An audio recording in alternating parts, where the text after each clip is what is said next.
এই গাইজ এইবাৰ গম পাইছে অগ্নিবীৰৰ মানে বহুত ল'ৰাৰ নাম অহা নাই এইবাৰ হয়তো কাট অফ হাই গৈছে চাগে। আমাৰ ইয়াত দিছিলে বহুতকেইটা ল'ৰাৰ নাম অহা নাই। তেওঁলোকে আগতো নিগেটিভ মাৰ্ক থাকোঁতেও পাছ কৰিছে, কিন্তু এতিয়া নিগেটিভ মাৰ্ক নাই, কিন্তু তথাপিও ফেইল কৰি গৈছে। হয়তো আছামিজত আহিলে বাবে আৰু নিগেটিভ মাৰ্ক নথকাৰ বাবে কাট অফ হাই যাব পাৰে। বাকী যি কি নহওক চেষ্টাটো কৰিব লাগিব। আমি এতিয়া ফিজিকেলৰ বাবে লাগি আছোঁ, দৌৰিব আহিছোঁ। ৰাতিপুৱা আমি 3টামান বজাত আহিছিলোঁ হয়তো, এতিয়া খালি বৰষুণ দি থকাৰ বাবে অকণমান ভিডিঅ' বনোৱা দেৰি হৈ গ'ল। আৰু এতিয়া 5টামান বাজিছে, এতিয়া আপলোড কৰি দিওঁ বোলো। সকলোৱে চেষ্টা কৰিবা, তোমালোকে নিশ্চয় পাৰিবা। কাৰণ এইবাৰ ফিজিকেলত যদি সৰহকৈ নম্বৰটো ল'ব পাৰা, সৰহকৈ মানে কি, ফিজিকেলত তোমালোকে যদি ধৰা ৰানিঙত এক্সেলেণ্ট মাৰি দিয়া, বিমল এক্সেলেণ্ট মাৰি দিয়া, চাকৰি পোৱাটো চিয়ৰ হৈ পৰিব। কাৰণ এইবাৰ কাট অফ হাই গৈছে, নিশ্চয় গম পাইছে তোমালোকে, আৰু সেইবাবে চান্সটো বেছি বাঢ়ি গৈছে। যথেষ্ট ল'ৰাই এইবাৰ ফেইল কৰিছে, কিন্তু গাইজ এইবাৰ বহুত চান্স আছে। গাইজ এবাৰ চাব পাৰে আপোনালোকে, এওঁলোক আহি আছে।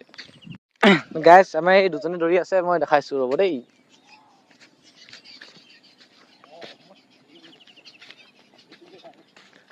ভিডিঅ' বনাইছোঁ, কিবা এটা ক। লাগি থাকক, আপোনালোকে হাৰ নামানিব, লাগি থাকক।